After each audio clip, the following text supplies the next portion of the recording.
Dalawang magandang balita ngayong hapon. Una, ang dating Typhoon Qiapo ay ganap ng lumayo at humina, hindi na isang concern para sa ating bansa ngayong hapon. Ikalawa, ang coverage ng southwest monsoon ay bahagyang lumiitin mula sa buong Luzon ngayong umaga patungo sa western section lamang ng Luzon ngayong hapon, nagpapakita ng bahagyang pagbaba ng intensity ng habagat sa maraming lugar. Ngunit ang tatlong lugar ay nananatiling seryoso ngayong hapon. Ang Ilocos Region, Zambales, Bataan, Occidental Mindoro, at Palawan ay patuloy na may scattered rains at thunderstorms. At bukas, ang buwan ay magiging 79% puno. Ang mataas na tidal activity bukas ay isang karagdagang concern para sa ating mga coastal communities. Magandang hapon mga kababayan.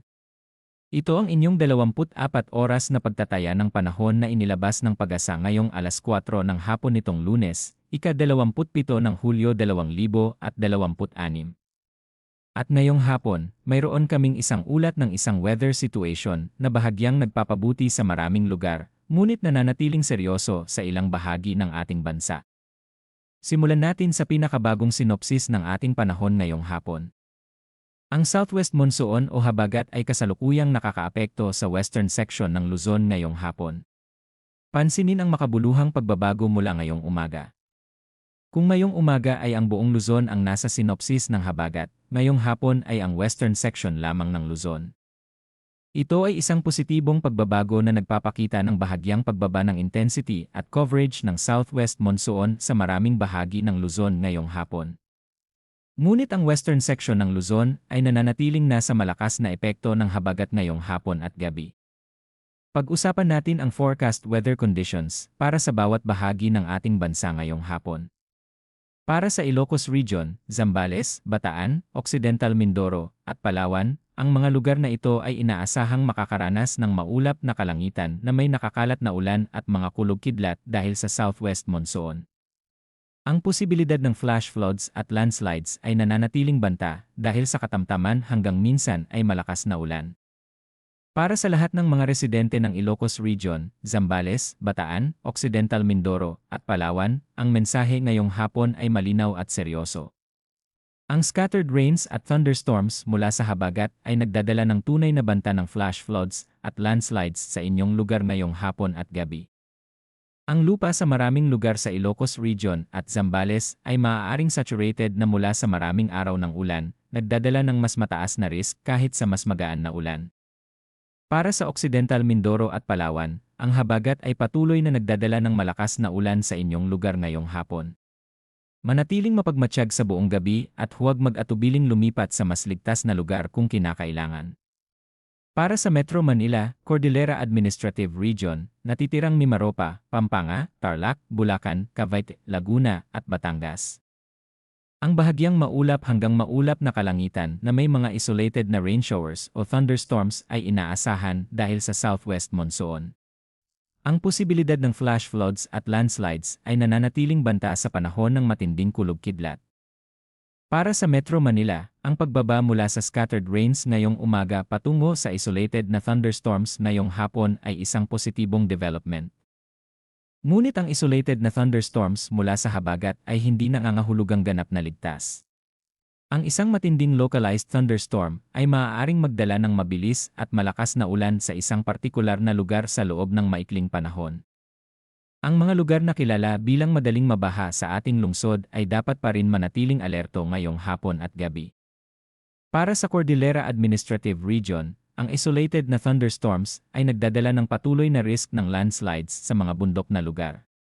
Manatiling mapagmatsyag ang mga komunidad sa mga bundok na lugar ng Cordillera. Para sa natitirang bahagi ng bansa, ang bahagyang maulap hanggang maulap na kalangitan na may mga isolated na rain showers o thunderstorms ay inaasahan dahil sa localized thunderstorms. Para sa kondisyon ng hangin at karagatan ngayong hapon, para sa western section ng Luzon, ang hangin ay moderate mula sa timog kanluran patungo sa timog, na may coastal waters na moderate at umabot sa 1.2 hanggang 2.1 metro. Para sa natitirang Luzon, ang hangin ay magaan hanggang katamtaman mula sa timog patungo sa timog silangan, na may coastal waters na 0.6 hanggang 1.5 metro. Para sa Visayas at Mindanao, ang hangin ay magaan hanggang katamtaman mula sa timog patungo sa timog kanluran, na may coastal waters na 0.6 hanggang 1.5 metro. Para sa lahat ng mangingisda at maritime operators sa western seaboards ng Luzon, kung saan ang mga alon ay umabot pa rin sa 2.1 metro, ang mensahe ngayong hapon ay malinaw. Mag-ingat at regular na suriin ang mga weather updates bago maglayag ngayong gabi. Para sa natitirang bahagi ng bansa, ang mga kondisyon ng karagatan ngayong hapon ay manageable. Para sa temperatura at halumigmig ngayong hapon, ang panahon ay nagpapakita ng bahagyang pagbabago mula ngayong umaga. Ang pinakamababang temperatura ay 25.8 degrees Celsius na naitala ngayong alas 5 ng umaga at ang pinakamataas ay 32.2 degrees Celsius na naitala ngayong alas 2 ng hapon. Ang 32.2 degrees ay mas mataas kaysa sa 31. 4 degrees kahapon, nagpapakita ng bahagyang pagtaas ng temperatura habang ang habagat ay bahagyang humina at lumiitin ang kanyang coverage ngayong hapon.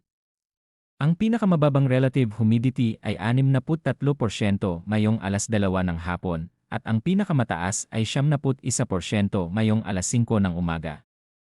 Ang bahagyang pagbaba ng maximum humidity mula sa 75% ngayong umaga patungo sa 71% ngayong hapon ay nagpapakita ng bahagyang pagbabago sa atmospheric moisture content, consistent sa pagliit ng habagat coverage ngayong hapon. Para sa astronomical at tidal na impormasyon para sa Metro Manila bukas, ang araw ay sisikat ng alas 5:38 at lulubob ng alas 6:27. Ang buwan ay sisikat ng alas 5:37 ng hapon bukas at lulubog ng alas 4:12 ng madaling araw. Ang illumination ng buwan bukas ay 99%. Halos full moon na bukas. Ang napakamataas na tidal activity na dulot ng halos puno na buwan bukas ay magdadala ng mas mataas na coastal flooding risk sa mga baybayin ng ating bansa. Lalo na sa mga lugar na kasalukuyang nakakaranas ng malakas na hangin at alon mula sa pinahusay na habagat. Ngayon, isang comprehensive final assessment ng ating weather situation ngayong hapon. Ang southwest monsoon ay bahagyang humina ngayong hapon, ngayon ay nakakonsentra sa western section lamang ng Luzon kumpara sa buong Luzon ngayong umaga. Ang Ilocos Region, Zambales, Bataan, Occidental Mindoro, at Palawan ay nananatiling may scattered rains at thunderstorms. Ang Metro Manila at maraming bahagi ng Southern Luzon ay bahagyang nagpapabuti sa isolated thunderstorms lamang. At ang halos full moon bukas ay nagdaragdag ng karagdagang tidal concern para sa ating mga coastal communities.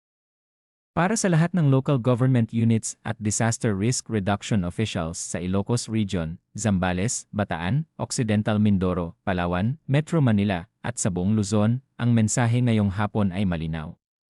Gamitin ang bahagyang calm na panahon ngayong hapon sa Metro Manila at maraming bahagi ng Luzon para ma-assess ang kasalukuyang kondisyon ng inyong mga drainage systems. Tiyakin na ang inyong early warning systems ay fully operational.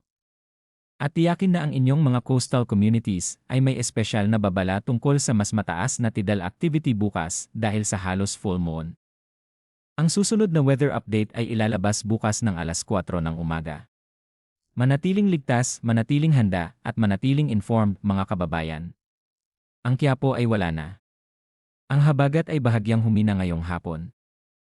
Ngunit ang full moon bukas at ang patuloy na habagat ay nangangahulugang ang ating vigilance ay hindi dapat huminto. Ito ang inyong weather team, laging nandito para sa inyo, laging nag-aalaga, at laging handa. Magandang hapon at maingat sa lahat.